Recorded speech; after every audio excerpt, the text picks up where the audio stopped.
Good morning, Asari Aziz, Nigeria News Center. Mr. Chinedu Michael, you are welcome. Good morning, viewers. Good morning. Let us look at this consistent attack on Biafrans and the Igbos by Asari Dukobo. He's equally not relenting in his attack on Simon Ekpa. He has recently said he's going to smoke Simon Ekpa out of Finland. And he said that the way he's fighting Biafrans, the Igbos, that his children will be more ruthless to the Igbos. Mr. Chinedu Michael, let us start from he's saying that he's going to smoke Simon Ekpa from Finland before we go to his vow that his children will fight, will be more ruthless to the Igbos than what he's doing now. Do you think he have the capacity to flush out Simon Ekpa from Finland? Unfortunately, in recent times, Asari Dukobo has been very reckless, and he has shown deep immaturity in his reasoning. And people are beginning to question, actually, whether he is having a kind of mental issues. This is a man who speaks from both sides of the mouth always, and I don't see any reason why at every point in time, because of his supposed relationship with those in power, he always single Igbo Biafrans, to feast on unnecessarily without any form of provocation. That tells you the nature, of his reasoning, which has not been aligning with reality in the first place. Let us look at who he claims he is, even though he says he's his job. He does not have accurate information most times. If you look at him very well, the way he open up his unreasonable thoughts on air, trying to single out always Igbos who have already moved forward, moved beyond the likes of Asari Dukobo, if he at all exists. He has been having a serious issues, and Asari Dukobo feel that his popularity, it can only be sustained anytime he mentioned people like Simon Ekpa. He mentioned people Igbo Biafrans. He talks about all those kind of weak stories about himself and where he come from. We've gone beyond that. Nobody. Asari Dukobo has become unnecessarily unimportant when it comes to sensibilities and how Igbos operate. He doesn't have what it takes, to make certain threats that he always do. And remember that the core Igbos, especially, I'm talking about those in Delta, those in Port Harcourt, they have been watching this development with deep reservation. It's not going to be a threat, because we understand that he is one of our. He has a Igbo blood, a kind of Igbo blood in him, and at every point in time, Asari Dukobo raises his voice. Some prominent Igbo leaders who are radicals too, who are far 200%, far, beyond what Asari Dukobo feel he is. They always watch him. Igbos have people like him who can actually take care of him. That's the truth. But we just see him as someone who only get his stomach infrastructure online anytime he mentions Igbo. He has something to maybe leverage on. But we keep on watching this development with time. I think it will get a certain time. I will ask Asari Dukobo himself, to come out and define who he is. The questions will be asked. Asari Dukobo for me, does not make any meaning to any Nigerian anywhere around the world. We do not know what he stood for. We don't. He has nothing to show. As he claimed sometimes he came out and said resource control, militancy, and all that. You can see at the end of the day, he has not been able to sustain himself and the group whom he believes that he's fighting for. And up to today, you can see the level of exploration that is going on there unchecked. You know, so what is happening in Biafran areas in terms of exploration is still going on like that. You know, talking about the Ogoni cleaning and all the rest, it's still going on. A lot of things is still going on. So what is it that Asari Dukobo, who claims to be the tiniest head, you know, in Biafra, as I'm talking to you, coming out always, you know, with knowing fully well that in his plan of agitation, according to him, resource control or whatever the rubbish he came up with, fared woefully. But today, the Biafran agitation is, you know, taking different dimensions over and over and over and over again. Remember, there was a time him too was dragging a certain a position, you know, in the Biafran contest, you know, and a lot of people look at him that this is quite irrelevant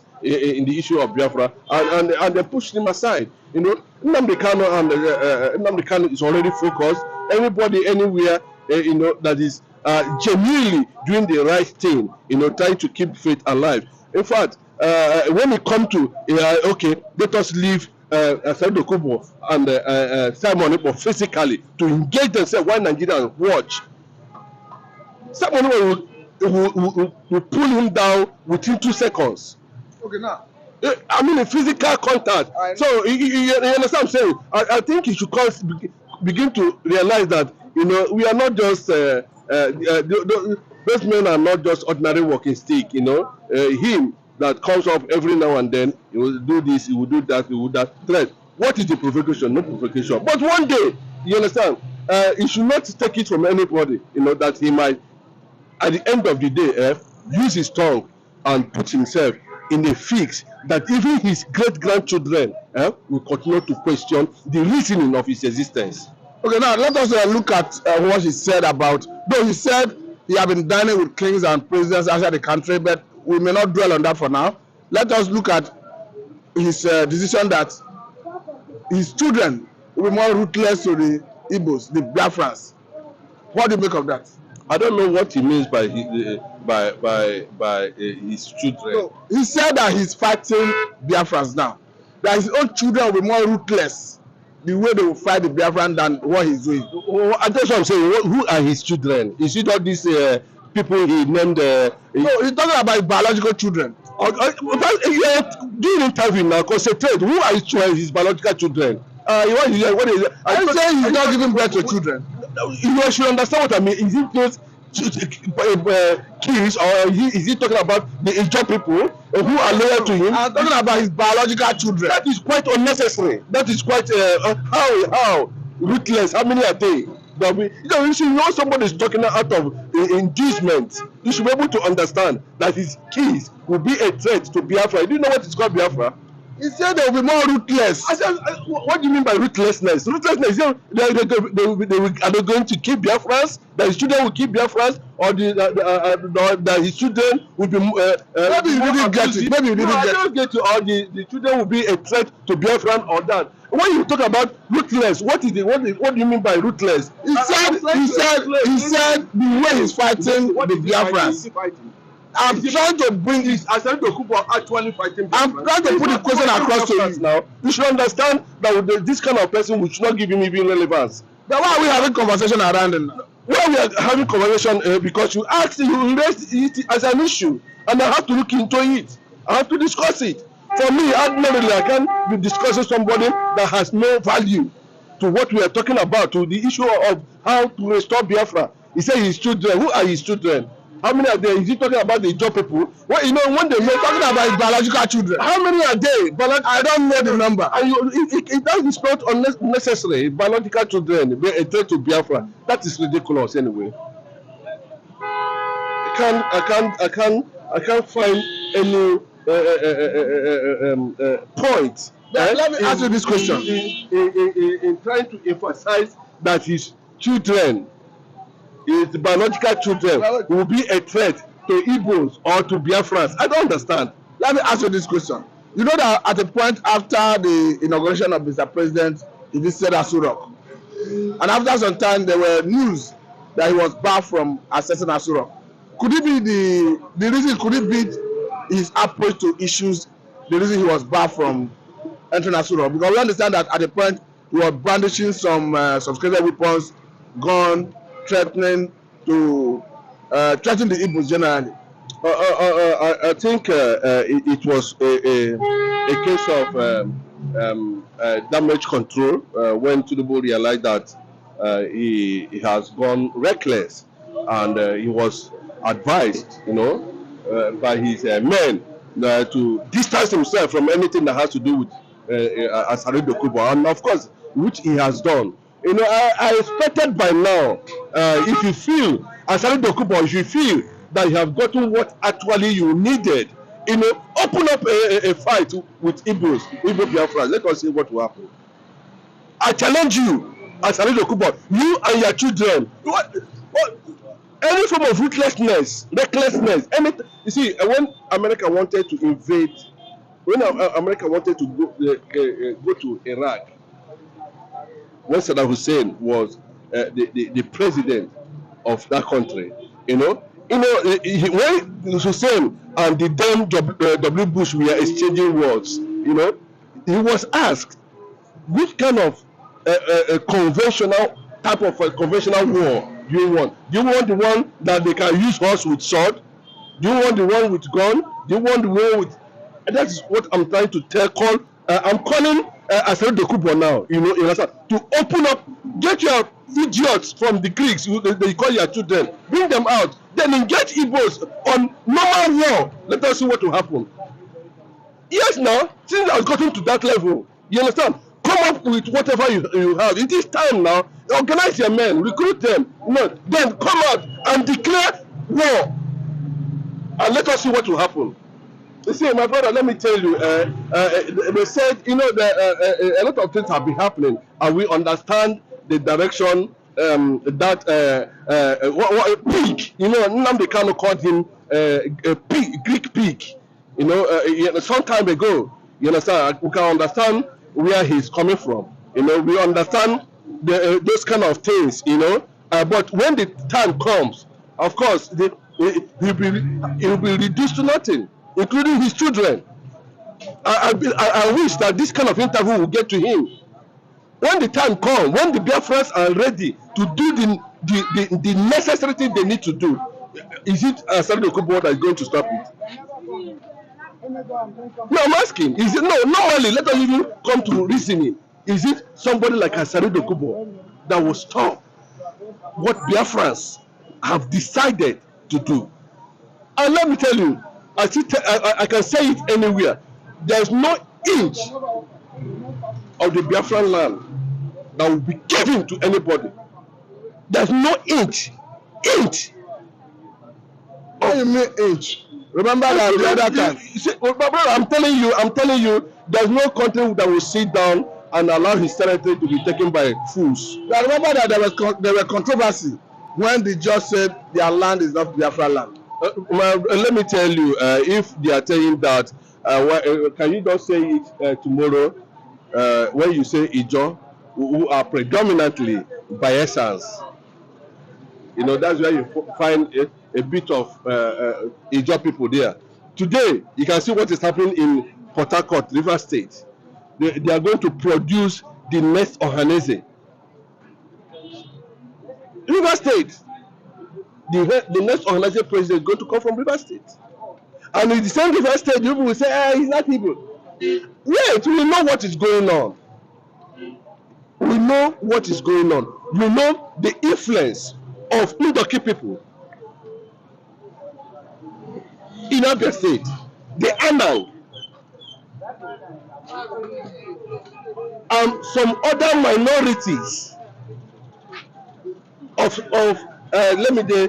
quite insignificant numbers that made up Ijo. It's not this Ijo, it's not this IJAW.